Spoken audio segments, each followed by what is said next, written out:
RTGA, mieux qu'une chaîne, un monde.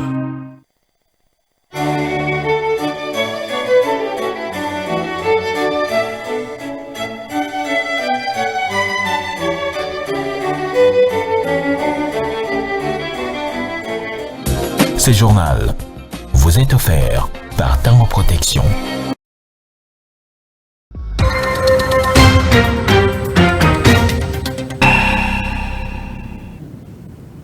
Bienvenue à toutes et à tous à cette édition vespérale sur la télévision du groupe L'Avenir. Au sommaire de ce journal, toutes les missions officielles à l'étranger doivent être entreprises avec l'autorisation préalable du ministère des Affaires étrangères en associant les ambassadeurs et les représentations des pays d'accueil. Cette instruction du chef de l'État a été communiquée lors du Conseil des ministres du vendredi 24 octobre 2025 à suivre dans ce journal.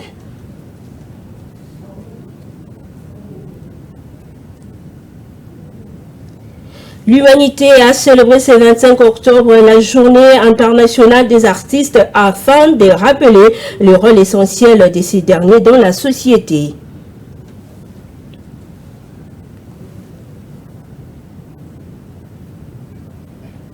Et en sport, on va parler de la Ligue des champions de la CAF où les Saint-Éloi Lupopo s'est qualifié pour la toute première fois ce samedi à la phase des groupes face au club sud-africain Orlando Pirates. Merci de nous choisir pour vous informer dans l'actualité. Désigné à la tête du secteur opérationnel Soukola 2 Sud Kivu, le général des brigades Chiviri Amouli a officiellement pris ses fonctions. La cérémonie de remise reprise avec son prédécesseur a eu lieu à Uvira sous la supervision du nouveau commandant de la 33e région militaire, le général des brigades Ilunga Kabamba, Jean-Jacques. Suivez.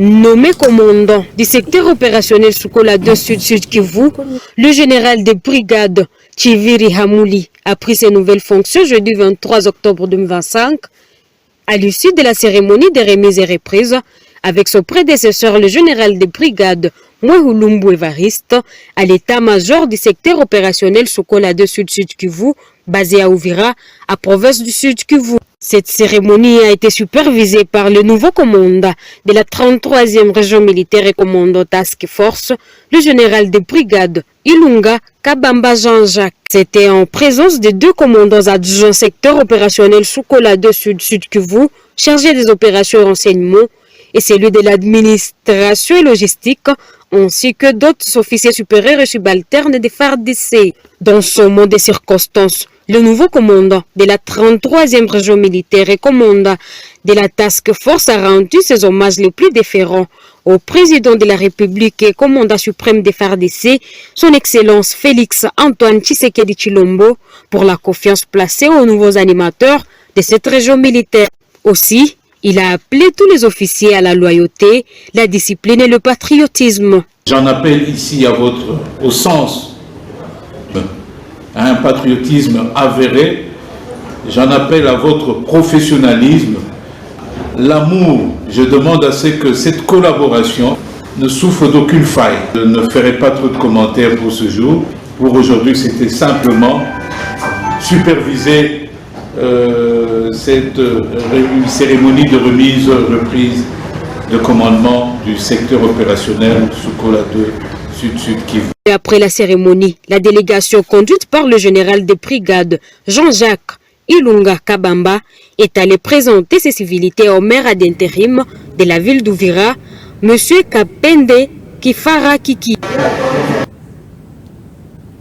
Et les attaques des miliciens Mobondo, on en parle encore, la récente attaque survenue dans les territoires, dans les secteurs de Wamba, dans les territoires de Bagata, dans la province du Kwilu, s'est soldée par les pillages des 150 sacs de produits agricoles et la prise d'otages. Les assaillants se sont emparés donc d'un véhicule transportant 150 sacs de manioc et de maïs. Les 8 tonnes a été ramené jusqu'à leur retranchement dans la ferme Malou Lubu, l'attaque n'a pas fait que des dégâts matériels.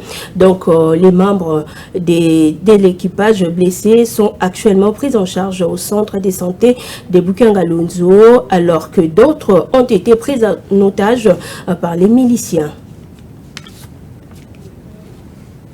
Je l'ai dit tantôt, aucune mission officielle à l'étranger ne devra être entreprise sans information préalable du ministère des Affaires étrangères. C'est ce qu'a décidé le chef de l'État lors de la 64e réunion du Conseil des ministres qu'il a présidé le vendredi 24 octobre 2025.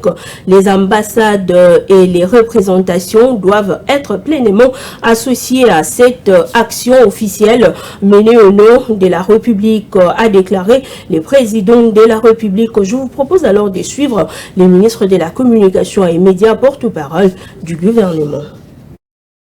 Compte rendu de la 64e réunion du Conseil des ministres. Le président de la République, chef de l'État, Félix-Antoine Tshisekedi Tshilombo, a présidé ce vendredi 24 octobre 2025 à la Cité de l'Union africaine, la 64e réunion du Conseil des ministres. 5 points étaient inscrits à l'ordre du jour, à savoir 1. Communication du président de la République, chef de l'État. 2. Point d'information. 3. Approbation d'un relevé des décisions du Conseil des ministres. 4. Examen et adoption de dossiers. Et 5. Enfin, examen et adoption de textes.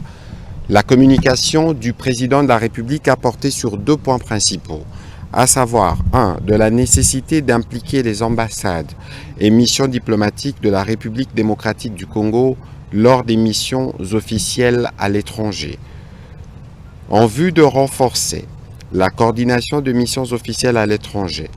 Le président de la République a rappelé aux membres du gouvernement, responsables des entreprises du portefeuille, des établissements et services publics, la nécessité d'impliquer et de travailler étroitement avec les ambassades et les représentations diplomatiques de la République démocratique du Congo à l'étranger. Il a souligné que celle-ci constitue en effet les prolongements de la souveraineté nationale au-delà de nos frontières. En politique, la plateforme de l'opposition Sauvons la RDC insiste sur la tenue du dialogue national inclusif pour résoudre la crise qui sévit dans les pays. Cette proposition est rejetée par Maître Patient Kitenge, analyste politique proche de l'Union sacrée de la nation, qui pense que cette question du dialogue a été déjà recadrée par le président de la République. Pour ces juristes, l'attention est d'abord focalisée sur la situation sécuritaire dans l'est de la RDC. Les détails dans ce reportage. Mikanda. L'appel au dialogue national inclusif lancé par le mouvement Sauvons la RDC afin de résoudre la crise politique et sécuritaire qui secoue le pays n'est pas bien accueilli par certains analystes politiques proches de l'Union sacrée de la nation. Pour Maître Patient Kitenge, la question sur les dialogues a été déjà recadrée par le chef de l'État, Félix Tshisekedi. Nous tous, nous avons suivi la naissance de ces mouvements Sauvons le Congo. Donc c'est un mouvement que je considère toujours un mouvement rebelle. Un mouvement qui est né hors la République démocratique du Congo. Nous ne sommes pas vraiment concernés par rapport à ces démarches. Le chef de l'État, étant le garant des bons fonctionnements des institutions de la République, et il avait déjà annoncé, il avait déjà donné des orientations par rapport au contexte actuel. Nous sommes d'abord occupés par les histoires qui se passent d'abord à l'est du pays. Et le chef de l'État avait déjà tout dit. Le chef de l'État avait déjà précisé que dans l'ère actuelle, on ne peut pas parler de dialogue. On veut d'abord s'occuper de ce qui se passe au niveau de l'Est du pays. S'agissant du poste vacant à la présidence de l'Assemblée nationale, Maître Patient Kitenge soutient la candidature de l'ex-ministre Aimé Boji par rapport à son profil. Avec ce qui se passe actuellement dans notre pays, la RDC a besoin de quelqu'un qui va vraiment prendre le relève de l'Assemblée nationale. L'Assemblée nationale, d'abord, c'est vraiment une institution qui définit la politique du pays. Alors, il faudrait maintenant la personne capable de relever les défis. Et si aujourd'hui nous avons souhaité à ce que l'honorable Aimé Boji ait remplacé l'honorable Vital Kamerhe, c'est juste une question, vous savez, par rapport au profil plutôt, vous savez, Aimé Boji, ce n'est pas quelqu'un des moindres de ce pays. Il est député national, ça fait presque 12 ans. Il maîtrise bien les enjeux de l'air, de ce qui se passe et surtout la gestion de cette institution précisée de l'Assemblée nationale. La République démocratique du Congo est appelée à relever plusieurs défis au même moment pour son développement et pour la sécurité de sa population. En province, la page est définitivement tournée pour les députés provinciaux Makonga Toboka. Il est Claude Foreman qui devient désormais ancien président de l'Assemblée provinciale du Maniema. Son sort a été décidé le vendredi 24 octobre 2025 par la Cour constitutionnelle qui a rendu les jugements en déclarant la requête du député Makonga recevable mais non fondée. Le rapporteur du bureau de l'Assemblée provinciale du Maniema, le docteur Papi Omeongo Chopa, s'est confié à la presse pour annoncer au public cet arrêté. Il est ici au micro de Roger Bolinda Nzenga, notre correspondant depuis Kindu. La Cour s'est prononcée dans la Cour qui nous opposait à l'honorable Makonga, l'ancien président de l'Assemblée provinciale, qui a été déchu par l'Assemblée des députés provinciaux de la province du Maniema. Il a été reproché un certain nombre de griefs et le bureau de l'Assemblée, tous les députés de l'Assemblée provinciale ont décidé de le déchoir. On l'a déchu, il a saisi la Cour constitutionnelle et après on a suivi, on a trouvé que nous avons eu raison de le déchoir. C'est pour cela que nous sommes très satisfaits. À cette même occasion, nous rendons les hommages à son Excellence M. Félix Antoine Tshisekedi Tshilombo, président de la République, qui a apporté, qui accorde un intérêt particulier à la province du Maniema. Et maintenant là, on décide que nous avons déjà les jalons pour le développement de notre province et que nous allons bien évoluer. Il a commencé déjà à siéger comme député, comme tous les autres députés, et c'est honorable Kibongi Mutanga Junior qui est confirmé président de notre organe et il va continuer à gérer la province jusqu'à la fin.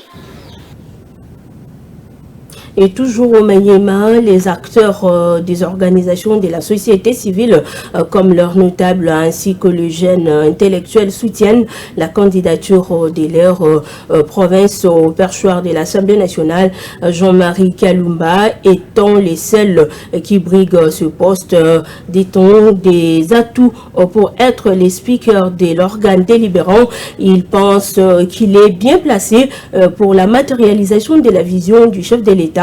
Et ça sera pour la première fois donc que le Maniema dirige le Parlement national, ont-ils déclaré. Suivez.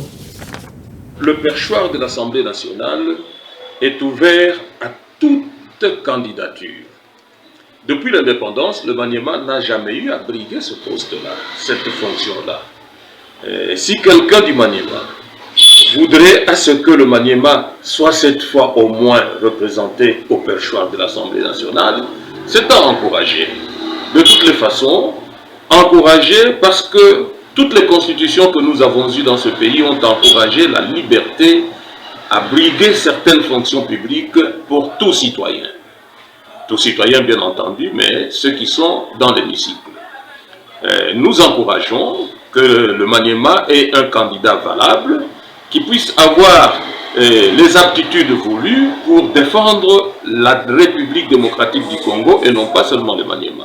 Je vais rappeler une phrase de Mobutu qui nous disait que le tribalisme non, mais tribu oui, région oui, régionalisme non. Donc le perchoir est ouvert à tout citoyen congolais de toutes les provinces, le Maniema compris, et qui peut avoir les aptitudes de gérer le pays selon la philosophie du patriotisme et la vision du chef de l'État. Exactement, parce que je suis du Maniema, je suis un notable du Maniema, je suis un acteur actif, comprenez le pléonasme, je suis un acteur actif, j'encourage certainement, mais pas du n'importe quoi, pas du n'importe quoi. Il faut que nous ayons un fils du Maniema valable. Autre chose à présent, dans le cadre de promouvoir l'entrepreneuriat agricole et renforcer les capacités des jeunes entrepreneurs dans les secteurs agricoles, la FOPAC, ASBEL et la PROSEM ont organisé une matinée d'échange ce samedi 25 octobre 2025 à Kinshasa. Une dizaine d'entrepreneurs agricoles accompagnés de responsables d'organisations paysannes et de représentants du gouvernement ont pris part à cette rencontre riche en partage d'expériences, en nomination symbolique et en démonstration innovante. Reportage est signé Jean-Sar Mikanda. La Fédération des organisations paysannes et des communautés locales, FOPAC-ASBEL, et l'Association pour la promotion des communautés marginalisées, APROSEM, ont organisé ce samedi 25 octobre 2025 une matinée des agripreneurs à Kinshasa. Cette rencontre qui a réuni une dizaine d'agripreneurs, des responsables d'organisations paysannes et des représentants du gouvernement a pour objectif de renforcer les capacités des agripreneurs et de promouvoir l'entrepreneuriat agricole dans la région. Les panélistes ont échangé sur les défis et les opportunités de l'agriculture en RDC, ainsi que sur les stratégies pour améliorer la productivité et la compétitivité des produits agricoles, comme le réaffirme le directeur général de la PROSEM. La particularité de cette 5e matinée, comparativement aux précédentes, c'est que nous sommes passés dans des actions plus concrètes. Il n'était pas seulement question de réfléchir sur la promotion de l'entrepreneuriat agricole en RDC. Il n'a pas seulement été question de faire une évaluation, mais nous avons lancé un mécanisme de financement de micro-agripreneurs. Nous avons également présenté des projets qui sont concrets. Donc pour nous, l'objectif pour cette 5e matinée était celui de mettre en place un mécanisme concret qui accompagne de manière effective les agripreneurs. Parmi ces agripreneurs, 5 ont été nommés des ambassadeurs. Très heureux, ils ont promis d'entreprendre d'autres initiatives pour le développement du secteur agricole en République démocratique du Congo. En tant qu'ambassadrice de l'agripreneuriat, premièrement, c'est un honneur et je tiens à remercier le FOPAC pour cette opportunité, mais aussi c'est une grande responsabilité. Donc nous allons voir dans quelle mesure est-ce que, à travers nos différentes autres casquettes et l'engagement que nous avons pour la jeunesse de la RDC à travers Renfort RDC, pour pouvoir accompagner les jeunes agripreneurs et dans ces différentes démarches d'approche des institutions et de mobilisation de fonds. Les organisateurs ont présenté les différents programmes et services qu'ils offrent pour soutenir les agripreneurs, notamment la formation, le financement et l'accompagnement. Les participants ont également bénéficié d'une exposition des produits agricoles et des stands de démonstration des technologies agricoles. Sachez également que la sensibilisation sur les contrôles techniques des véhicules se poursuit à Kinshasa, la capitale de la République démocratique du Congo. Le vendredi 24 octobre 2025, le directeur général de la Régie des fourrières et des contrôles techniques des véhicules avec son équipe a organisé un carnaval où ils ont distribué aux conducteurs des dépliants expliquant et représentant les programmes et sites dédiés aux contrôles techniques. Joseph Kassinzi Mafolo a par ailleurs rappelé les caractères obligatoires du contrôle technique. Dieu merci Diaka et Yannick Bilamou pour le reportage.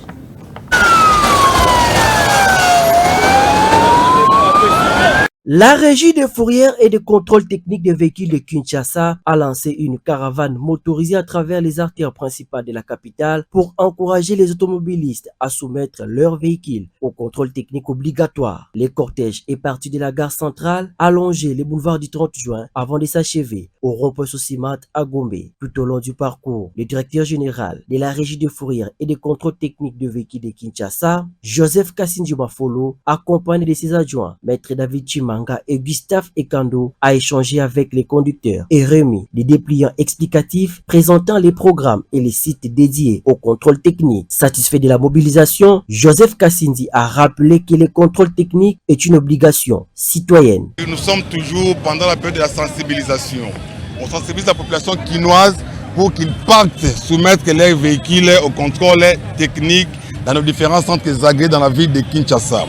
Les Quinois, nous sommes très mal habitués. Souvent, nous n'attendons que les derniers moments.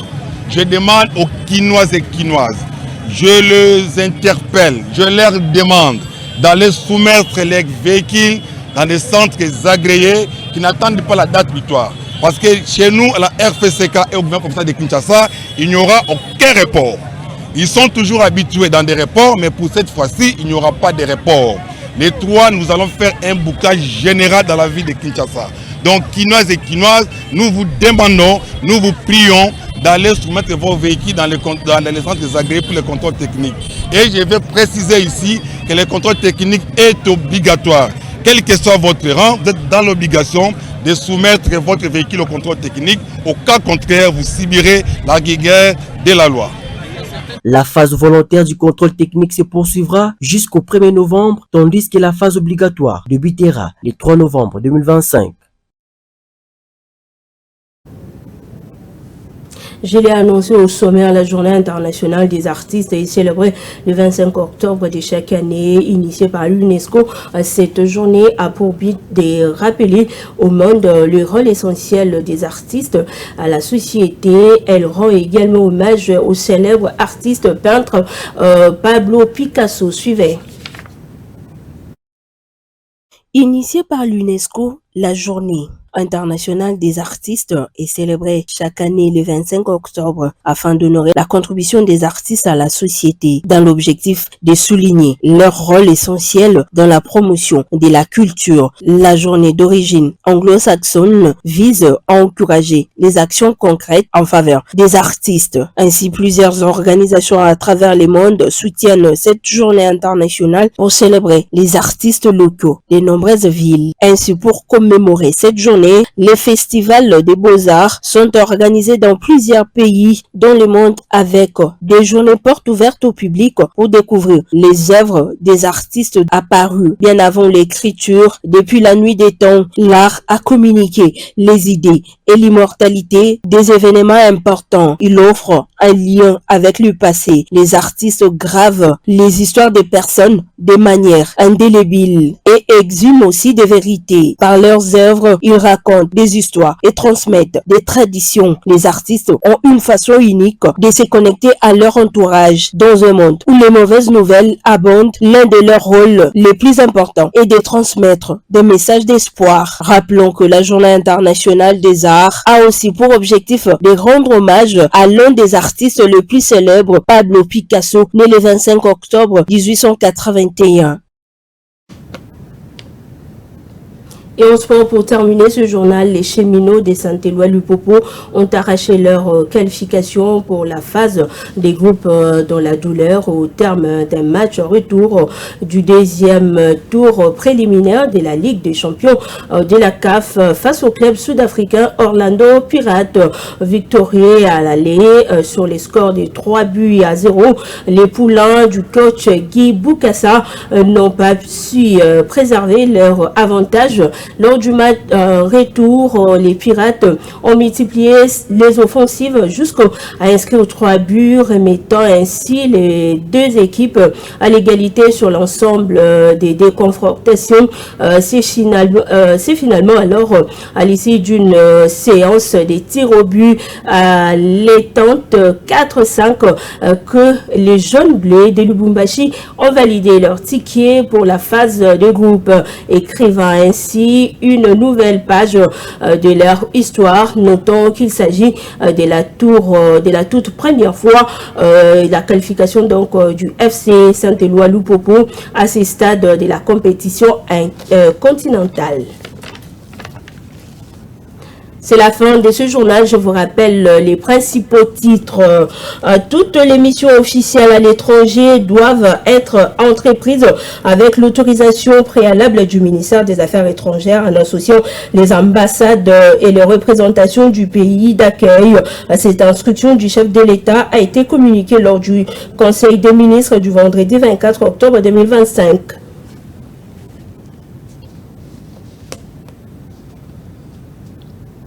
Et l'humanité a célébré ce 25 octobre 2025 la journée internationale des artistes afin de rappeler le rôle essentiel de ces derniers dans la société.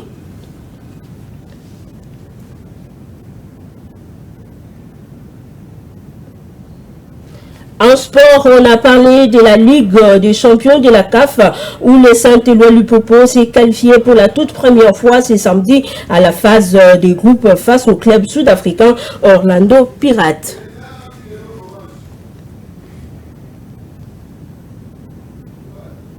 Fin complète de ce journal. Merci à vous de l'avoir suivi.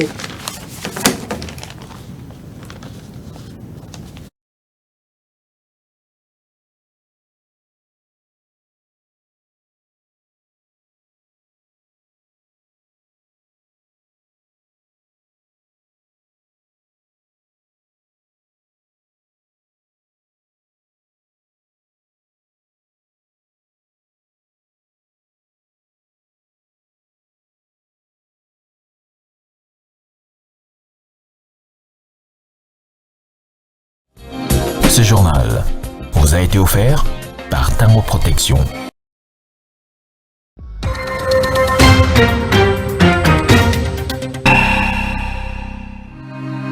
RTGA, mieux qu'une chaîne, un monde. RTGA, mieux qu'une chaîne, un monde.